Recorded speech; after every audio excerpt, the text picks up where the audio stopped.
Ang kwentong ito ay hango sa totoong buhay. Mula ito sa isa nating kabayan na itago na lang natin sa pangalang Elmer. Taong 1987, Agusan del Sur. Sa nag-iisang kubo, sa kalagitnaan ng malawak na taniman ng nyog, namumuhay ang matandang binata, si Elmer. Galing siya sa pamilya ng mga antingero, pero dahil sa hindi pagkakaunawaan na isipang maglayas at lumayo. Magmula noon, tahimik siyang nanirahan kasama ang tangan na nagsisilbing gabay at proteksyon sa araw-araw laban sa banta ng paligid. Iilan lamang ang nakakakilala sa kanya at bawat isa sa mga ito masasabing hindi siya basta-basta. Minsanan ng binansagang bato dahil sa matigas na tindig at kamao. Sa katunayan, ito ang madalas na itawag sa kanya kaysa sa tunay na pangalan. Ilang taon din ang lumipas magmula ng naglayas. Meron siyang nakasalubong na isang batang aswang. Hindi niya pinatay dahil hindi ito umaatake. Nakatitig lamang ang mga matang nangungusap. Hinayaan, nilampasan sa daanan, pero laking gulat nang makita sa tahanan. Nauna pa itong makarating kumpara sa kanya.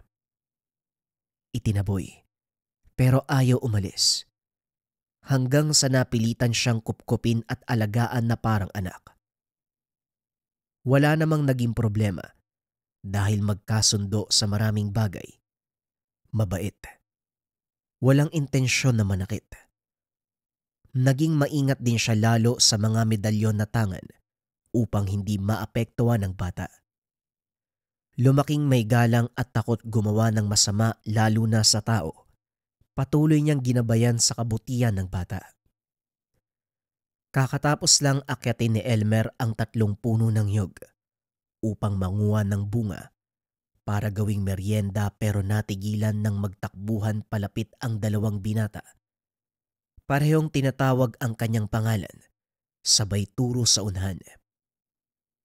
Bato, mabuti nandito ka. Pangalawang balik na namin to dito eh. May dumating na mga basagulero naghahanap ng gulo eh. Wika ng isang binata. Oo nga, gusto yata nilang matikman yung malabato mong kamao eh. Pagbigyan mo nga para matauhan yung mga yun. Puro lang naman sila angas eh. Isang suntok mo lang basag na yung panganon eh. Wika ng isa pang lalaki. Eh bakit ako? Anong kinalaman ko sa gulo nyo?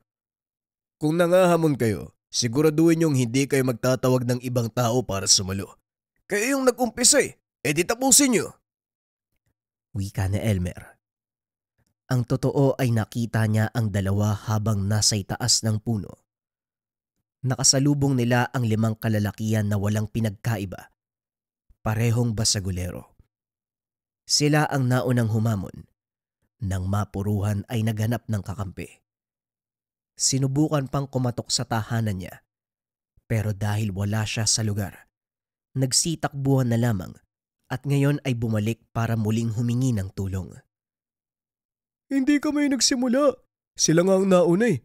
Sinuntok ako kaya lumaban lang din. Sige na Bato, pagbigyan mo na kami. Magbibilang ako hanggang 5. Kapag nasa harapan ko pa rin kayo, ako mismo ang kakaladkad sa inyo pa uwi. 1, 2, Hindi na natapos pa ang pagbibilang. Wala na sa harapan ng 2. Natatarantang tumakbo. Lumis pa ng daan dahil sa takot na makasalubong ang hinamong grupo. Napailing na lamang siya. Ibinalik ang pansin sa pagbabalat ng buko. Pagkatapos magberyenda, naganda na para magtungo sa kakawyan upang makakuha ng panggatong na kanyang ibibenta sa pagawaan ng uling. Pagdating sa kabundukan, kagad siyang namutol. Makalipas ang ilang sandali ay napatigil dahil sa pag-alingasaw ng matinding amoy. Nang mapansing may paparating, kaagad niyang hinanda ang itak. Tangka sana itong itataga nang makilala kung sino ang dumating. Tay, ako to si Mario. May nakita pala ako manok. Gusto ko sanang alagaan, pwede po ba? Tinitigan ni Elmer ang bata. May mansya ng dugo ang damit. Maging sa magkabilang kamay. Lalo na ang dibdib at bibig. Gusto sana niyang pagalitan kaso sa tuwing mapapatingin sa maamong mga mata, nawawala ang inis niya sa bata. Ay Mario, saan ka ba nagsususuot? Pagkagising ko wala ka na sa bahay ah. Anong kinain mo ngayon? Dalawang ibon po saka isang manok na ibon. Kinakabahan si Mario. Hindi magawang ayusin ang pananalita. Pero tay, nag-aantay po doon yung manok ko. Pwede ko po bang alagaan yun? Maliit pa siya eh. Papalakihin ko para makain. Hindi mo pa sinasagot ang tanong ko. Ikaw talaga. Hindi ka naman siguro tumikim ng tao. Magtanggal ka nga ng damit. Isuot mo tong sa akin. Baka pag-isipan ka pa na masama kung may makakita sa'yo eh. Tay, kinain ko po yung kambing ni Mang Lucio. Yung maliit. Hindi ko naman po sinasadya eh. Lumapit po kasi sa akin tapos ayun, kinain ko. Wika ni Mario. Nakahinga ng maluwag si Elmer. Kinabahan siya dahil sa pag-aakalang tao ang biniktima. Hayop lang pala. Pero pananagutan niya ito dahil alaga ni Mang Lucio. Ang matanda ang unang naging kaibigan sa lugar. Mabuti ang pakikitungo sa kanya at ama na rin ng turing. Matapos mapalitan ng damit si Mario, inalis ang dugo sa bibig at mga kamay. Gusto mo talaga mag-alaga ng sisiw? O sige, pagbibigyan kita. Pero kailangan mong alagaan ng mabuti. Kunin mo na at baka makatakas pa. Mauna ka na rin sa pag-uwi ha. Susunod ako pagkatapos ko dito. Tumango naman ang bata. Nagmamadaling binalikan ang sisiw na itinali sa halaman. Nakangiti pa ito habang kinakausap ang bagong alaga. Hinatid siya ng tanaw at nang mawala sa paningin ay binalikan na ang gawain. Kaunti na lamang ang pinutol ni Elmer. Matapos nun ay umuwi na siya ng tahanan. Pagkarating sa bahay, una niyang hinanap si Mario. Nasa likuran ng tahanan, tuwang-tuwa habang nilalaro ang sisiw. Hindi na lang din tinawag dahil naaaliw ang bata. Bumalik na lamang sa bakuran upang balatan ang naputol na mga kahoy. Kinakailangan itong gawin dahil hindi tinatanggap sa ulingan kapag merong pang balat. Sa kalagitnaan, napabuntong hininga nang makita ang mga tauhan ni Barag. Kagad niyang tinawag si Mario at sinabihang magtago. Uy Elmer, ang dami mong nakuhang kahoy ah. Namumutol ka na naman sa lupay ni Barag. Pinagsabihan ka na namin noon ah. Bawal ka nang manguha. Malapit mo nang maubos yung puno dun eh. Pero ang tigas talaga ng mukha mo ah. Alam mo na siguro kung anong pinunta namin dito. Hoy Lina, pakisabi sa amo mo, bawas-bawasan yung ugali niya na pagiging maangkin. Walang kahit sinong nagmamay-ari ng kabundukan. Ubusin ko man ang lahat ng puno dun. Wala siyang pakialam dahil hindi naman sa kanya yon. At saka, alam mo naman siguro na wala kayong laban sa akin, hindi ba? Umatras ang mga ito nang patunugin ang mga buto sa daliri. Sa tingin mo ba masisindak mo kami sa ganyan? Elmer, marami kami, mag-isa ka lang. Anong laban mo sa dami namin? Mag-isa lang ako at mag-isa ka lang din. Kapag nagtuos tayo, siguradong basag yung mukha mo. Namutla si Lino nang makitang wala ng tao sa kanyang likuran. Anak ng nilaga, naiwan na naman ako ng mga lintik. May araw ka rin, Elmer. Kapag nakita ko yung anak-anakan mo, siya ang pagdidiskitahan ko. Wika nito bago kumaripas ng takbo. Napabuntong hininga na lamang siya. Nasanay na sa ganitong banta. Ito ang palaging sinasabi ni Lino kapag pumapalpak sa kanya. Pero sa kabutiang palad naman, nagagawa ng paraan ni Mario ang makatakas sa paningin nito. Mautak ang bata. Kapag nakakaramdam ng panganib ay kaagad na umaalis. Tatay, ano bang problema ng pangit na yun? Palagi siyang pumupunta dito tapos naghahamon ng away. Kapag papatulan naman, biglang tumatakbo. Hayaan mo siya, anak. Huwag mong pansinin ang mga ganong tao. Walang ibang alam kundi puro dakdak at paninindak. Huwag mong sayangin ang oras mo sa kanila. Kumusta ang alaga mo? Natutulog na po, tay. Ano pala yung papakain sa kanya? Tanong ni Mario. Tumulong pa ito sa pagbabalat ng kahoy. Kanin lang sa katubig. Masyado pang maliit yun eh. Parang ilang araw pa lang bago nabiyak sa itlog. Mag-isa lang ba yun ang nakita mo? Marami po yun. Kaso kinain ko eh. Siya lang po yung naiwan kasi malikot. Naisip ko na lang pong alagaan. Yung nanay niya kinain ko din. Pati yung tatay siguro. Nakain ko na. Naku kang bata ka, buong pamilya yung dinali mo. Pinapaalalahanan kita ha.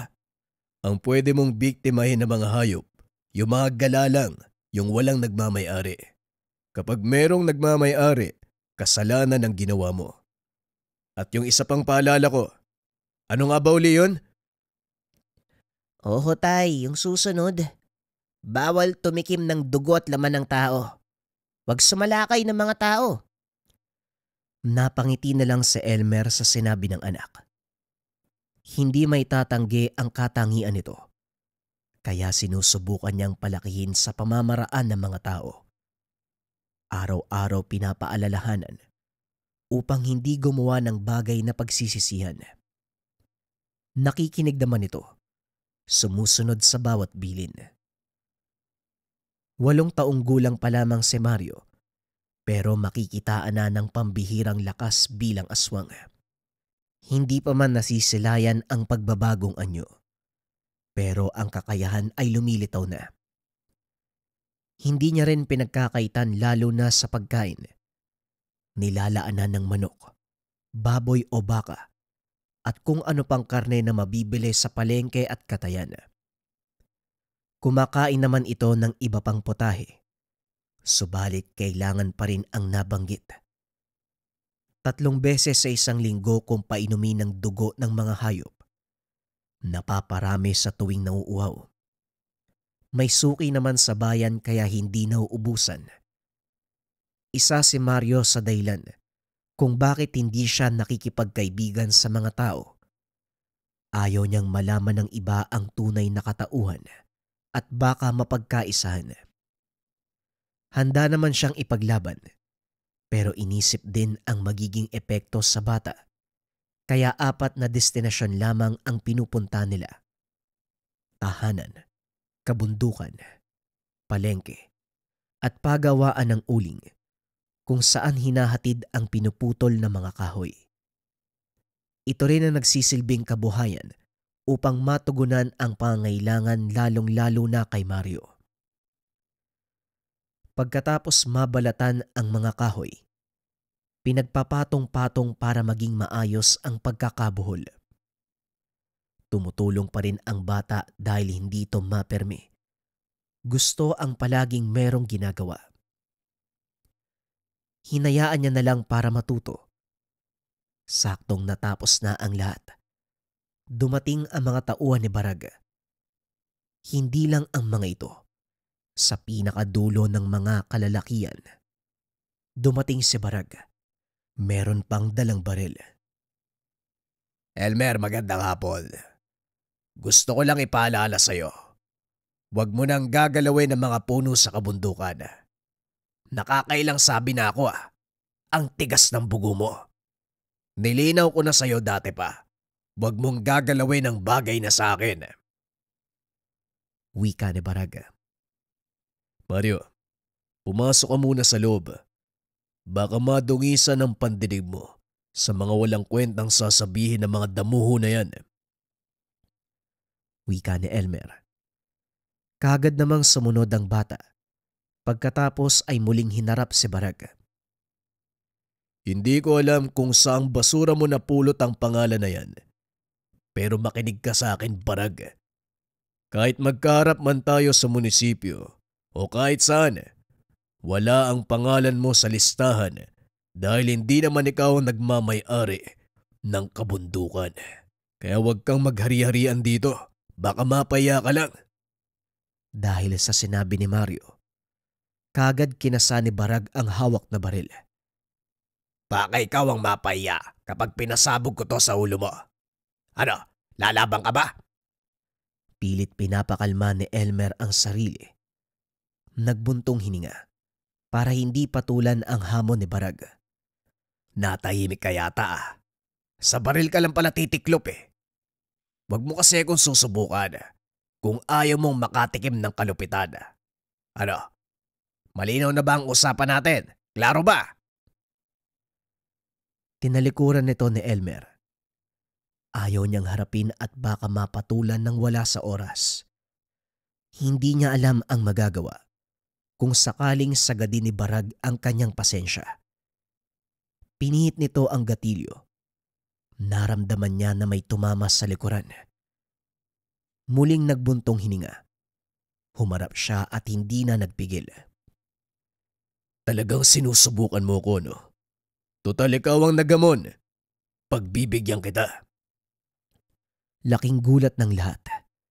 Hindi tinablan si Elmer ng bala. Dali-dali siyang lumapit at unang ibinagsak ang mga alipores.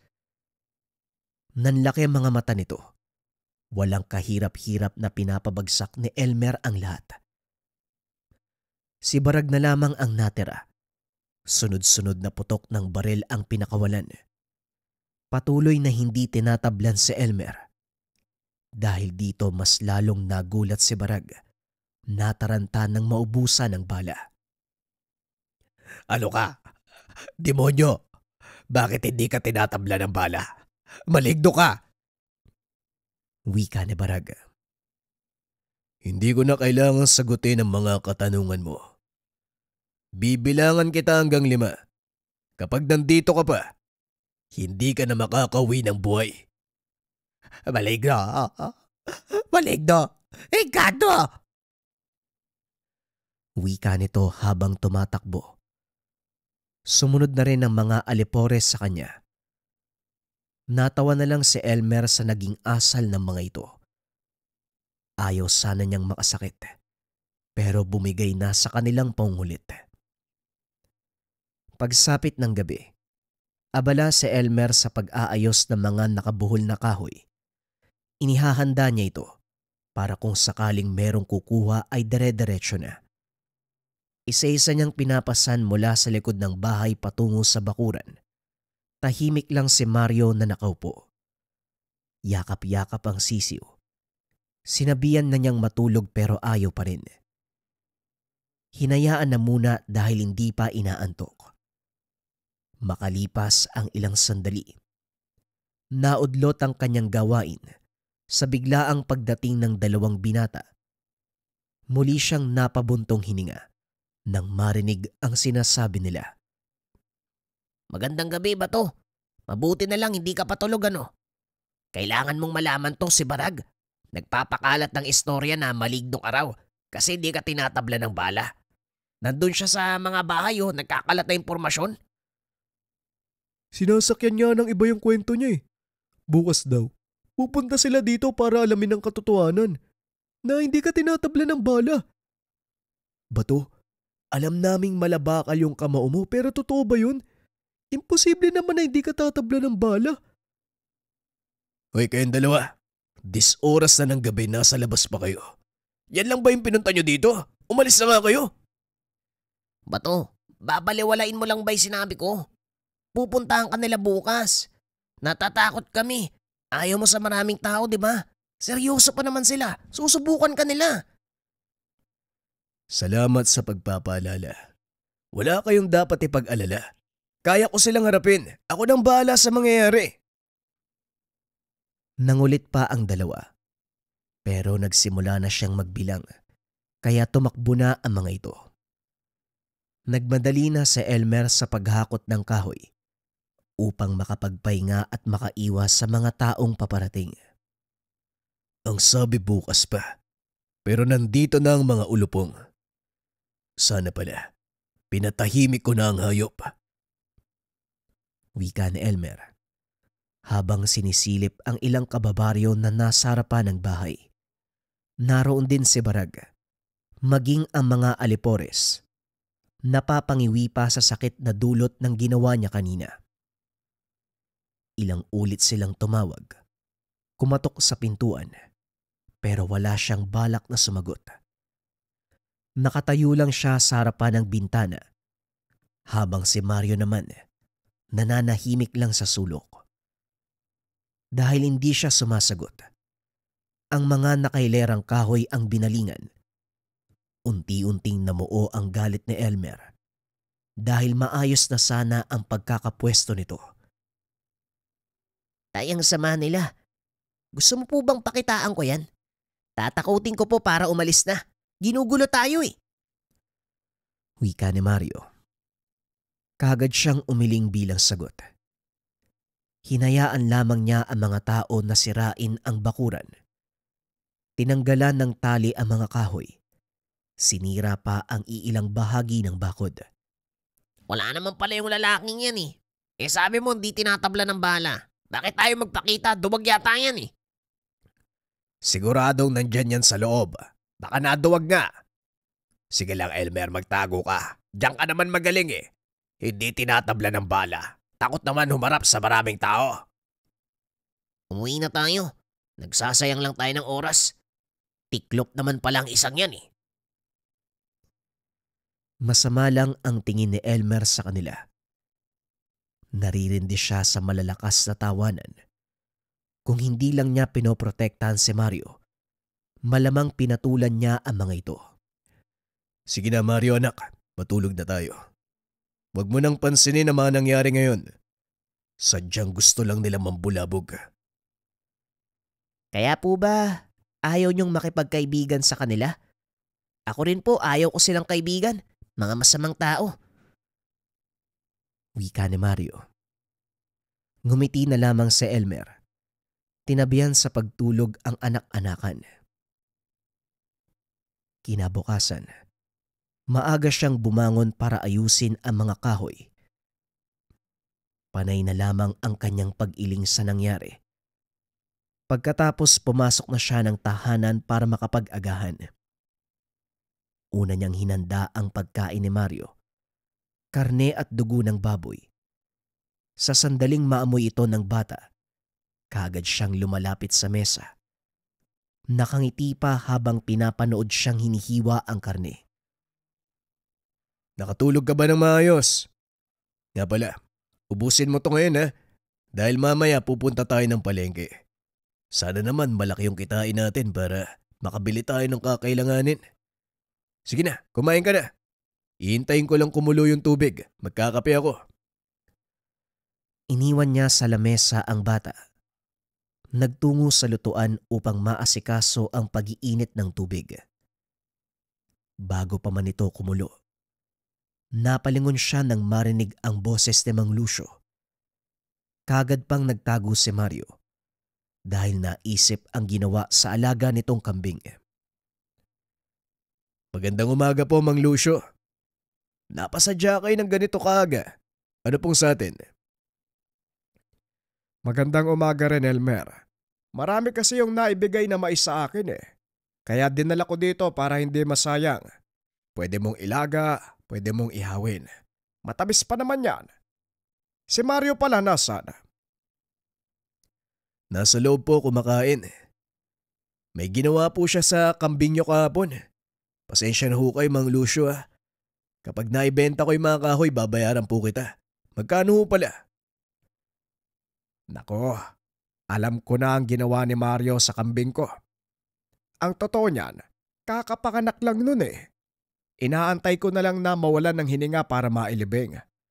Malamig na kasi yung kalahati ng katawan tapos nanghihina na. Tinignan ng kapitbahay ko, ang sabi hindi natatagal. Walang problema yon. Hindi ko na rin naman na mapapakinabangan eh. At saka si Mario naman yan, wag mo nang isipin. Alam mo naman parang apo na ang turing ko sa batang yan.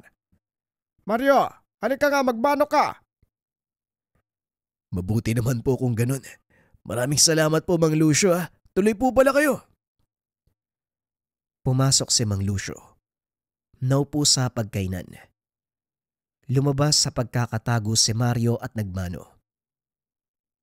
Pero Elmer, maiba ko ah. Hindi na pwedeng hahayaan mong lumabas ng mag-isa ang bata. Kahapon abot langit yung kaba ko. Kamunti ka nang mahuli ng ibang tao eh. Mabuti na lang, nagawa kong ilayo yung mga dadaan. Kung hindi siguradong nakita na yan, pinagkakaguluhan na. Salamat to, Mang Lucio ah. Wala na kasi siya pagkagising ko eh. Hindi ko alam kung saan nahanapin, kaya inantay ko na lang na bumalik. Palagi ko namang pinagsasabihan yan. Paulit-ulit na nga ako eh. Basta mag-ingat na lang tayo. Nga pala, narinig kong usap-usapan. Binaril ka daw ni Barag eh. Hindi naman sa nangingialam ako sa pagpapasya mo sa buhay. Pero nasabihan na kita dati. Umiwas ka sa taong yon. Labas-masok yun sa kulungan eh. Adik. Marami pang koneksyon sa mga naglalaki ang masamang loob sa lipunan. May mga armas. Baka maisipang ipatumba ka. Hindi po yan mangyayari, Mang Lucio. Hindi ko hahayaan. Alam kong hindi ka makakapayag. Pero wag kang magpapakampante. May iba pang koneksyon ng lintik na yan. May mga usap-usapan. May lahing aswang ang angkan ng ina ni Barag. Ayaw ko sanang paniwalaan kasi hindi naman siya aswang. Pero noong minsang nakasalamuha ko ang kapatid sa ina, masasabi kong may lahi nga. Halatang halata eh. Alam ko rin naman na kaya mong tapatan ng ganitong klase ng nilalang. Pero ang sakin lang, Elmer, baka traidorin ka ng pagkakataon at sila ang manaig. Nag-aalala ko para sa'yo ha. Sana naiintindihan mo ko. Napaisip siya sa sinabi ng matanda. Hindi inasahan na ganong klase ng tao si Barag. Ang buong akala, isa lamang itong taong nag-aastang siga. Naintindihan na rin niya kung bakit ganito ang ugali. Marami palang pwedeng tawagin kung sakaling maipit. Sa kabilang banda, hindi siya nabahala. Salip ay natutuwa dahil nasasabik na magkaroon ng kaaway na aswang. Maraming taon na ang nakalipas, magmula ng huling panunugis. Matapos kasing maglayas ay natigil. May mga napapadaan naman sa kanyang lugar, pero hindi naman nang bibiktima, kaya hindi na siya nag-aabala. Ngunit ngayon, kakaibang pakiramdam ang dulot sa kanya. Parang hindi na makapag-intay na mapasabak muli sa labanan. Sana nga tawagin ni Barag ang kalahi niya, yung mga halimaw, para meron akong pagkakabalahan. Wika ni Elmer sabay ngiti. Alam ko yung ngiti na yan ha, Elmer. Huwag kang maging pasaway. Nako, Diyos ko, makinig ka. Ilang sandali ang lumipas. Dumating ang kukuha ng mga kahoy sa tahanan. Isinama niya si Mario dahil hindi pwedeng maiwan sa bahay. Walang magbabantay. At baka biglang sumulpot ang mga alipores ni Barag. Pagkatapos sila sa ulingan, dumiretso sila sa palengke. Bago pumunta sa tindahan ng karne, kinausap muna si Mario. Mario, papasok tayo sa bilihan ng karne. Sana magpigil ka ha. Huwag ipakitang natatakam. Naiintindihan mo ba? Bawal malaman ng ibang tao kung anong meron sa'yo. Sasaktan ka nila. Gusto mo ba yun? Umiling ang bata. Kinarga niya ito at nagtungo sila sa tindahan. Nakinig naman si Mario. Siya na lang din ang naawa dahil damang-dama ang pagpipigil nito. Umiiwas na tignan, isinubsob na lamang ang mukha sa kanyang balikat. Sabay pikit ng mata para hindi makita ang nakapaligid na karne. Binilisan na lamang ni Elmer ang pagbili upang makaalis na doon sa lugar. Pasensya ka na anak ha. Kailangan mo kasing gawin yun para maging ligtas ka. Hayaan mo, may nabili naman tayong karne, dugo sa kabituka. Tamang-tama para sa tanghalian at hapunan mo mamaya. Bumili na lang din tayo ng gulay at bigas. Halika. Pagkatapos makapamili ay umuwi na sila. Saktong nailapag ang mga bitbit. Dumating si Barag kasama ang mga tauhan. Aba, tignan mo nga naman. Galing pa sa palengke. Ang daming pinamili ah. May pera ka pala. Akala ko, damo at lupa lang ang kinakain mo. Uy, anak mo? Gwapo ah. Ang sarap sakalin. Malapit nang magtanghalian. Kailangan ko pang magluto. Ilang minuto lang ang kaya kong ibigay sa'yo. Kung ano man ang sadya mo sa lugar, sabihin mo na. Ayos ah. Ikaw pa lang ang unang maligno na humamon sa akin. Kahit isa kang elemento, hindi kita uurungan. Oo, masisindak mo ko. Pero wala ka pa rin kawala sa akin. At bakit naman? Aasa ka sa lahi mong aswang. Sila ba ang hihingian mo ng tulong? Walang problema. Tawagin mo ang lahat ng gusto mong tawagin. Natahimik si Barag sa sinabi nito. Hindi niya inaasahan na malalaman ang kanyang lihim. Nanlisik ang mga mata. Maging ang mga tauhan ay nagulat sa narinig. May lahi ka palang aswang, Barag. Ikaw pala yung halimaw dito eh, hindi si Elmer. Manahimik ka! Hoy Elmer, paano mong nalaman ang tungkol sa angkan ko? Sino ka ba talaga? Ito na ang huling babala na ibibigay ko sa'yo. Layuan mo kami. Wag na wag mo kaming guguluhin. Kung ayaw mong mapahamak, tantanan mo ko. Huwag kang mangyalam sa buhay namin. Makinig ka rin sa akin, Elmer. Ako yung tipo ng tao na hindi basta-basta umuurong. Hindi ko gusto ang ugali at pagkatao mo. Ayoko nalalamangan, kaya asahan mo na hindi ito ang huli nating pagkikita. Humanda ka, dahil siguradong may kalalagyan ka sa susunod. Matapos magsalita ni Barag, kusa siyang umalis sa lugar. Napakayabang. Akala yata niya masisindak ako eh. Kahit magdala ka pa ng 1,000 aswang, hindi ko kayo uurungan. Matapos ang pagharap na iyon, hindi na nagparamdam si Barag ng ilang araw. Ang buong akala ni Elmer ay natiklop na ang pagkasiga nito. Hanggang sa dumating ang araw, kasalukuyan siyang namumutol ng kahoy. Isang nilalang ang sumugod sa kanya. Masyadong mabilis ang kaganapan, pero napuruhan niya ito bago nakatakas. Hindi na nahabol dahil biglang humarang si Barag. May dalang baril at pinaputokan siya sa ulo. Ilang araw kitang tiniis, hayop ka. Ang sabi ko, huwag ka nang mamumutol ng kahoy o anumang puno dito sa lugar. Pero hindi ka nakikinig. Napakatigas ng ulo mo. Sandali lang ah. Sa kabilang bundok ako namutol. Sinunod ko ang sinabi mo kaya lumipat ako. Pero hanggang dito nakasunod ka pa rin. Ang lawak naman yata ng sakop mong lupain. Malawak talaga ang sakop ko. Hindi ka lang tinablan sa unang putok eh. Pero malaya kang pumili ng pwestong paglilibigan mo. Ang pinakaayaw ko sa lahat tinatapatan ako eh.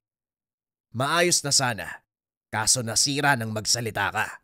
Pagkatapos silang marinig na kinakalaban mo ko, gumaya sila. Kahit sino, binabangga na ako. Napakababaw ng dahilan mo. Huwag mong isisi sa iba dahil ikaw mismo ang may gawa niyan. Masyado kang mapang-angkin. Marami kang inaalipusta. Tapos ngayong nakakuha ka ng katapat, hindi mo matanggap ang pagkatalo mo. Manahimik ka! Naririndi ako sa boses mo. Nangangati na ang kamay ko. Isang salita pa, uubusin ko ang laman ng baril ko. Sinong tinakot mo? Hindi nga ako tatablan yan. Sige, ubusin mo. Tignan natin kung anong mangyari. Hindi ko nakakalimutan ang tungkol sa katangian mo. Hindi din ako ang lalaban sa'yo. Maghintay ka. Paparating na siya. Ganun ba? Yung dumating kanina, saling kit-kit lang pala. Ay nako, ayos ka rin ano. Ang lakas ng loob sumugod, magsusumbong lang pala. Duwag!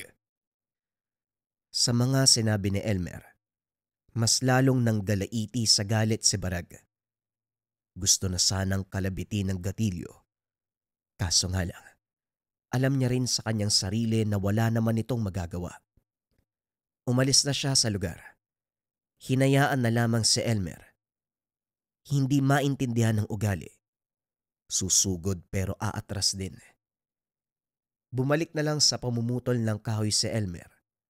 Pagkatapos ng gawain ay umuwi na ng tahanan. Pagkarating, nagtataka dahil masyadong tahimik. Kakaiba ang pakiramdam ng dulot ng hangin. Kagad niyang tinignan si Mario. Nasa sulok ito. Iniinda ang sugatang hita. Umiiyak ang bata. Napayakap pagkakita sa kanya. Tay, may pumunta po dito, tay. Sinaktan po ako eh. Matapos magsalita ng bata, walang ibang pumasok sa kanyang isipan kung hindi si Barag. Ito lamang ang may tanging motibo upang sakta ng pamilya.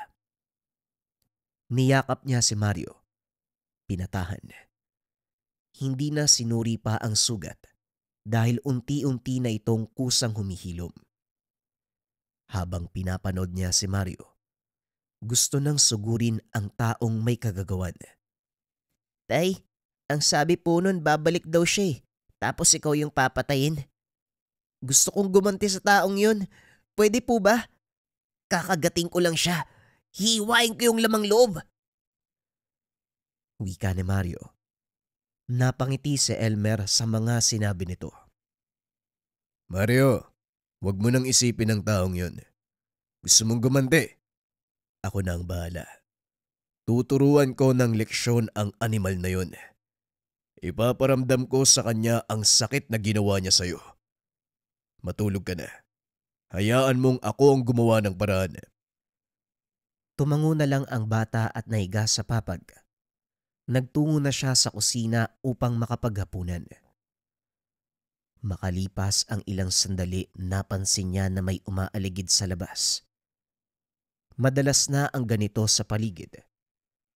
Pero nang tumagal ang kaluskos, dito na siya naging alisto. Pinatay ang gasera. Minabuting manmanan ang nakamasid sa kanyang tahanan. 2 tao ang unang nakita. Nang mapatingin sa kabilang banda, merong ding nakaabang. Subalit ang ipinagtataka niya magkaiba ang presensya. Ang una ay walang banta ng panganib. Ang pangalawang grupo ay umaalingasaw ang amoy. Sa pagmamasid sa 2 grupo, sa halip na matakot para sa kaligtasan nila, mas nag-alala siya sa mga lalaki na kalaunan ay nakilala. Ang mga binata na pabalik-balik sa kanya para humingi ng tulong. Wala siyang ideya kung ano ang ginagawa nila, pero isa lang ang sigurado. Nanganganib ang buhay ng mga ito. Bago pa man maisipan ng kabilang grupo na sumalakay, lumabas siya at sinita ang 2. Nagulat pa sa biglaan niyang paglitaw. Hoy, kayong 2! Ano ginagawa niyo dito this oras na ng gabi mga iyo? Alam niyo ba kung anong sitwasyon ngayon? Bato, hindi kami naparito para manggulo sa'yo. Narinig namin yung 2 yan oh. Lulusob daw sila, kaya pumunta kami dito. Nandito kami sana para balaan ka eh. Kaso lang nauna pala sila sa amin. Delikado ang mga yan bato ha. Kakilala nila si Barag eh. Baka nga inutusan pa yung mga yan eh. Napatingin si Elmer sa kabilang direksyon kung saan nagtatago ang mga aswang. Nang mapansing nakahanda na ang mga ito sa pagsugod, kaagad pinaalis ang dalawang binata. Hindi nagtagal umatake na ang mga nilalang. Nasalo kagad ni Elmer ang pag-atake ng isa. Kamuntikan siyang matusok sa mata. Bilang ganti, walang pagdadalawang isip na binalian. Pasimpleng inihagis patungo sa bakod. May nakausling kawayan doon sa lugar. Bumaon ang tagiliran ng aswang. Binalingan niya ng atensyon ang isa pang aswang na walang tigil ang pagkalmot sa kanya. Sinubukan pa siyang kagatin. Hinawakan niya sa leeg at puwersahang hinila. Parehong dumadaing ang dalawang nilalang. Kinuha niya na ang palakol sa silong at binalikan ng dalawa. Tatakas na sana sa pamamagitan ng pagpapalit ng anyo.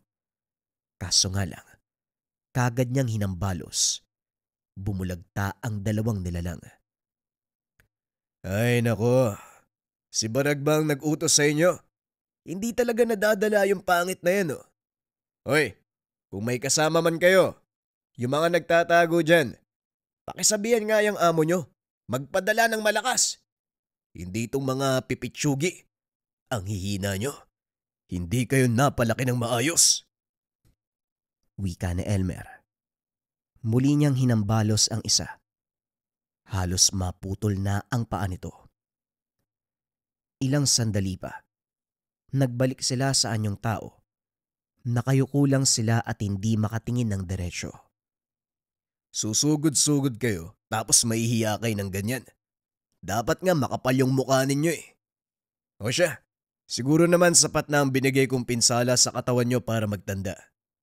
Umalis na kayo bago ko pa maisipang makapatay. Swerte kayo eh. Si Barag lang ang gusto kong puruan. Sige na, alis! Wika ni Elmer. Gusto lang niyang bigyan ng parusa ang mga nilalang. Si Barag lamang ang may atraso sa kanya. Isa rin sa mga dahilan kung bakit hindi tinuluyan. Paparating na si Mang Lucio. Ayaw na may makakita ng pagpuksa niya sa mga halimaw. Pagkalapit ng matanda, pasimple siyang bumate na parang walang nangyari. Magandang gabi, Mang Lucio. Malalim na ho ang gabi ah. Ano pang pinunta nyo rito? May matutulong ba ako? Nagbuntong hininga ang matanda bago sumagot. Nagpapaiwatig na alam niya ang pangyayari. Elmer, hindi naman sa nangingialam ako ha. Pero napapadalas na yata ang alitan nyo ni Barag. Nagpapadala pa ng tauhan dito para guluhin kayo. Sinabihan na kita nung una. Iwasan mo yung taong yun. Manong Lucio, tinatapatan ko lang si Barag. Kailangan niyang maturuan ng leksyon eh. Hindi maganda ang ugali niya. Kinakamkam niya ang buong kagubatan kahit wala namang nagmamay-ari dito. Katulad mo rin siya. Namumutol ng kahoy para ibenta sa ulingan. Ang mali lang, ang ugali niyang mapang-angkin. Kaya nga iniiwasan siya ng mga tao sa atin eh. Natatakot dahil mabilis ang kanyang kamay para magparusa, nananakit ng ibang tao. Pero ngayon mas lalo siyang nanggagalaite dahil may lumalaban na. Ikaw ang sinisisi. Sinimulan mo daw eh, kaya gumaya na ang iba. Mabuti ang ganon, Mang Lucio, para matauhan siya. Masyado nang namimihasa ang isang yan eh. Kung pwede ko lang patayin yun, matagal ko nang ginawa eh. Yang ka na naman. Huwag kang magpapadala sa bugso ng damdamin. Yan ang madalas sa dahilan kaya ka nakakagawa ng mali. Kapala, nasaan si Mario? Yung mga binata kasi nagtungo sa bahay. Pinaliwanag sa akin ang nangyari dito. Elmer, siguraduhin mo lang talaga na hindi kayo mapapahamak. Tignan mo, may ibang tao nang nag-aalala sa inyo. Dati ako lang, ngayon nadagdagan na. Napangiti si Elmer sa sinabi nito. Pinatuloy niya ang matanda sa tahanan dahil masyado ng gabi. Akala niya, Doon na nagtatapos ang kaguluhan. Pero may dumating pa. Sa pagkakataong iyon, si Barag na mismo ang humarap sa kanya. Hoy Elmer, lumabas ka dyan. Kung sa tingin mo ikaw ang pinakamagaling. Halika, mag-toast tayong dalawa. Wika ni Barag. Hinahampas niya ang bakod hanggang sa magiba. Elmer, hayaan mong ako ang kumausap sa kanya. Dito ka lang sa loob. Huwag mo nang dagdagan pa ang gulo na nangyari ngayong gabi. Awat na muna. Hinayaan niya si Mang Lucio na kausapin si Barag. Kaso nga lang hindi to nakinig sa matanda. Binastos si Mang Lucio, pinagsasampal at tinadyakan. Dito na nasagad ang pasensya ni Elmer. Lumabas siya ng tahanan at sinuntok sa mukha si Barag. Bumagsak ang malaking tao. Sumuka ng dugo sa lakas ng pagkakasapak. Sumusobra ka ng pangit ka. Ayos lang sana kung ako ang lalait-laitin mo. Pero nandadamay ka na ng ibang tao. Maging ang anak ko at si Mang Lucio. Pasensyahan tayo. Hindi na ako magpipigil. Anak mo? Kinupkup mo lang ang batang yon. At kung inaakala mo na hindi ko alam na isa siyang aswang, nagkakamali ka. Nagpalaki ka ng halimaw sa iyong tahanan. Wala kang pinagkaiba sa akin. Pareho lang tayong masama. Wika ni Barag. Nilapitan siya ni Elmer at walang tigil na pinagsusuntok. Halos maubos na ang ngipin niya. Maraming dugo ang lumabas. Kung hinayaan siya ni Mang Lucio, siguradong patay na si Barag. Tama na, Elmer. Itigil mo na yan. Huwag ka nang gumaya sa mga animal. Wika ng matanda. Hinihila siya palayo. Huminga ng malalim si Elmer para pakalmahin ang sarili. Si Barag sa kabilang banda, kahit nangihina, sinikap na makatayo at makapagsalita. Pwede mo akong mabugbog. Tignan natin kung matakasan mo. Kung ang kamatayan mismo ang makakalaban mo. Wika na Barag. Bigla itong nawalan ng malay. Umalingasaw sa buong paligid. Sinundan ng paglitaw ng isang nilalang. Pinapasok niya sa bahay si Mang Lucio upang hindi madamay. Isang uri ng nilalang na merong pakpak ang nakita. Pinagmasdan niya muna ang galaw nito. Mabilis ang kilos. Nakakalipad. Nagpapalipat-lipat sa mga puno. Tanging pag-ilag lamang ang nagagawa ni Elmer. Nag-aantay ng pagkakataon. Ilang beses na rin siyang bumagsak matapos dagitin sabay bitaw. Nakaramdam ng bahagyang pagkahilo. Tumama ang ulo sa bato. Sinamantala ng nilalang ang pagkakataon. Sumugod muli at sinakal siya. Pinilit niyang abutin ang palakol sa tabi, pero masyadong malayo. Sinikap na lamang makawala sa nilalang. Kaso nga lang masyadong malakas ang puwersa nito. Unti-unti na siyang nanghihina. Nawawala ng malay. Hanggang sa biglang dumaing ng napakalakasang aswang. Nakita niya ang anak si Mario sa anyong nilalang. Nabitawan siya ng halimaw. Nabaling ang atensyon doon sa bata. Kagad napuruhan si Mario nang umatake ang nilalang. Nakalmot sa leeg. Tumalsik ng napakalayo. Kagad namang kumilos si Mang Lucio. Kinarga si Mario pabalik sa loob ng tahanan. Elmer, ako nang bahala kay Mario. Yung aswang na yan, patayin mo na! Wika ni Mang Lucio. Hinabol niya ang aswang na nagmamadaling tumatakas. Nasundan niya ito sa tulong ng medalyon. Dumiretso siya sa bahagi kung saan narinig ang pagbulusok. Nakita niya ang nilalang na nanghihina. Hawak-hawak ang nagdurugo na sugat. Nakailang subok ito ng paglipad, pero hindi na ginawa. Kinuha niya ang pagkakataon at ginamit ang dalang palakol. Winasak ang pakpak. Naglupasay. Walang tigil sa pagdaing ang nilalang. Hindi ko kayo maintindihan kung bakit kayo sumusunod sa utos ni Barag. Akala mo siguro madali lang ang papatayin mo. Ngayon ikaw ang napuruan. Wika ni Elmer habang pinapanood itong nagdurusa. Sinubukan pa nitong tumakas. Gumagapang kahit nahihirapan. Pero hindi na makalayo matapos tagain sa likuran. Nangisay. Hanggang sa lumipas ang ilang sandali. Tumigil na sa paghinga. Pagkabalik sa tahanan, kagad tinignan ng kalagayan ni Mario. Nangihina ang bata habang yakap-yakap ni Mang Lucio. Elmer, mabuti naman nandito ka na. Kailangan ng tulong ni Mario. Kanina pa siya nangihina. Wala akong alam sa gamutan. Ikaw na ang mag-asikaso. Wika ni Mang Lucio. Sinimulan niya ang panggagamot sa bata. Habang ginagawa ito ay hindi maiwasang maluha. Awang-awa siya sa kalagayan ni Mario. Isang paslit na nadamay lamang.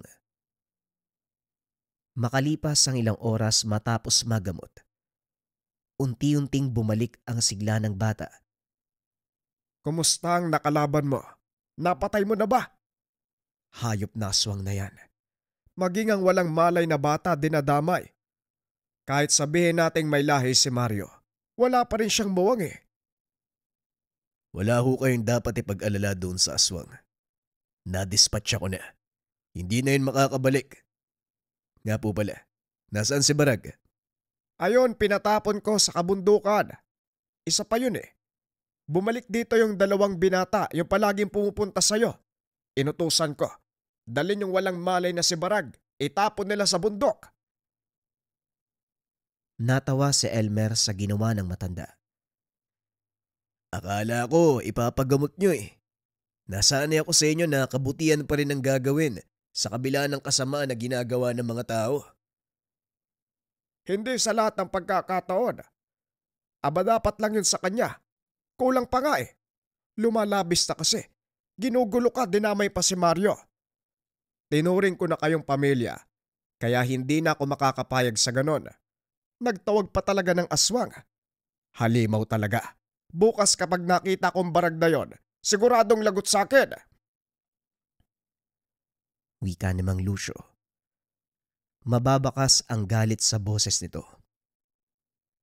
Napabuntong hininga si Elmer.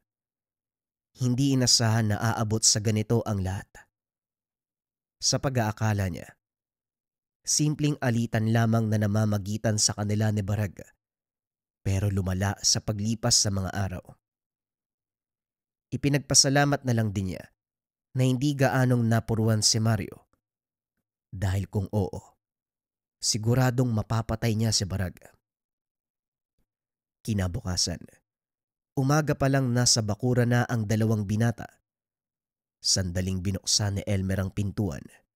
Nag-unahan sa paglapit para mga musta. Bato, kumusta? Nasaktan ka ba? Ito talagang si Barag, sobrang sama ng pagkatao. Ayan mo ba to? Dinala namin sa bundok. Binugbog pa nga namin tas iniwan namin eh. Ewan ko lang kung magising pa yun. Ayos lang ako. Salamat sa pag-aalala. Pero magmula ngayon, atupagin nyo na ang inyong sarili. Tignan nyo, ilang araw na ba kayong hindi nakakaligo? Amoy patay na kayo eh. Sa kabila ng pagiging basagolero ng mga ito, sa kabila ng kakulitan, natuwa si Elmer sa 2. Meron silang mabuting puso, handang tumulong sa mga nangangailangan. Nagpasama siya sa kanila sa kabundukan kung saan dinala si Barag. Narinig nilang sumisigaw, nangingi ng tulong, hindi makawala sa pagkakagapos. Nakatali ito sa puno. Bago pa man makapagsalita, sinuntok niya ang muka. Hindi na nais pang marinig ang boses, kaya pinatahimik na lamang. Inutusan niya ang 2 na pumunta sa tahanan nito para ibalita sa kasama ang nangyari. Ang mga sunod-sunuran ng kumuha. Nagdadalawang isip pang lumapit dahil natatakot sa kanya. Binalaan na rin. Maging si Barag na kapag umulit, hindi na papalampasin. Mas malala ang aabutin. Naging epektibo naman ng kanyang banta. Dahil sila na mismo ang umiwas, natuto na sa pangyayari. Pagkatapos mairesolba ang problema kay Barag, ibinuhos ni Elmer ang atensyon sa pag-aalaga kay Mario. Sa paglipas ng mga buwan, habang lumalaki at lumalakas ang katauhan, kinakailangan nito ng gabay. Katawang niya rin si Mang Lucio, na kusang nagpresenta na gabayan ng bata. Hindi naman naging mahirap ang paggabay dahil habang tumatagal, nakokontrol ni Mario ang kanyang sarili. Binigyan pa rin siya ng mga kagamitan ni Elmer, mga pangontra, dasal, kaunting tipak ng sariling medalyon. Sinubukan nila ang lahat ng ito. Pinag-aralan kung paanong mapapakalma ang katangian ni Mario. Sa awa ng Diyos, lahat ng ginawa nila ay umubra. Sa paglipas ng panahon, wala nang naging problema sa pamumuhay nila dahil hindi na sumubok si Barag. Iniwasan na lang din ni Elmer ang anumang gulo para mapanatili ang kapayapaan. Ang buhay ng dalawa, isang manggagamot, isang aswang na nagsama upang tumulong sa mga tao. Isa lamang itong patunay na hindi porket may kakaibang katangian, maituturing ng masama. Ito ay nakabatay pa rin kung paano ka papalakihin ng mga taong nakapaligid sa iyo. Opinyon para sa kwento, mga kabayan. Isang patunay na naman ito, mga kabayan, na hindi porket meron kang lahi ng masamang angkan, masama ka na ding tao. Lahat ng pag-uugali ng isang tao, nilalang, o kahit nga mga hayop, mga kabayan, nakabatay ang iyong pag-uugali kung saan kang lugar lumaki. Kung ang isang tao o hayop ay lumaki sa isang lugar kung saan maraming nagpapatayan, kung saan palaging merong nagdidigmaan o kailangan pumatay para mabuhay, ganun din ang magiging ugali niya sa paglaki. Pero mga kabayan, ganun din sa kabaliktaran ha. Hindi porket anak ka o mula ka sa mabait na angkan o banal na angkan, hindi ibig sabihin nito banal ka na. Nakadepende ito sa mga taong makakasalamuha mo o makakasama mo sa araw-araw. Maaari nating sabihin, mga kabayan, na nasa tao pa rin ang pagpapasya, pero majority kasi, mga kabayan, mas malakas ang hila ng puwersa ng impluwensya ng ibang tao. Ika nga sa kasabihan, sabihin mo sa akin kung sino ang mga kaibigan mo. Sasabihin ko sa iyo kung anong klaseng hinaharap ang meron ka. Kaya naman, mga kabayan, huwag tayong manghusga kaagad sa mga bagay-bagay. Huwag tayong magbibigay kaagad ng opinyon, ugaliing mag-isip, magsaliksik, mag-aral bago tayo magbigay ng komento. At higit sa lahat, mga kabayan, huwag magpapadala sa bugso ng damdamin sa pagkilatis at pagbibigay ng pasya. Naway marami kayong natutunan sa ating kwento, mga kabayan. Maraming salamat. Paalam. Gemstone Bracelet. 3 uri ng mataas na gamit. Howlite, Lava Stone, at Black Obsidian. Pampakalma at pampahaba ng pasensya. Pampalakas ng koneksyon sa kalikasan. Pampalakas ng kalooban. Nagbibigay ng tapang. Panglinis ng aura, proteksyon sa negative energy, masamang tao, nilalang at elemento. Ang howlite, isang barote mineral, kilala sa puti nitong choky na anyo. May maitim na ugat na sumisimbolo sa pasensya at pag-unawa. Mga katangian ng pagpapagaling, nagsisilbing isang nagpapatahimik na bato. Pinapakalma ng howlite ang katawan, isipan at espiritu. Nagtataguyod ng karunungan, nagpapataas ng kamalayan, nagbibigay ng malinaw na paningin. Lava Stone. Ang Lava Stone ay isang grounding stone na nagpapatibay sa koneksyon ng isang tao sa inang kalikasan. Nagbibigay ito ng lakas at tapang, nagbibigay daan sa katatagan sa panahon ng pagbabago. Black Obsidian. Isang malakas na paglilinis ng psychic smog na nililikha sa loob ng iyong aura. Ito ay isang malakas na psychic protection stone. Ang batong ito may kapangyarihang metapisiko na mga katangian na makakatulong upang maprotektahan ka laban sa negatibong aura o sa mga taong merong masamang tangka sa iyo. At ang huli, San Benito bilang pangkalahatang proteksyon. Isang gamit, napakaraming bisa. Sa mga interesado mga kabayan, isearch lang ang shop ng Likha Merchandise.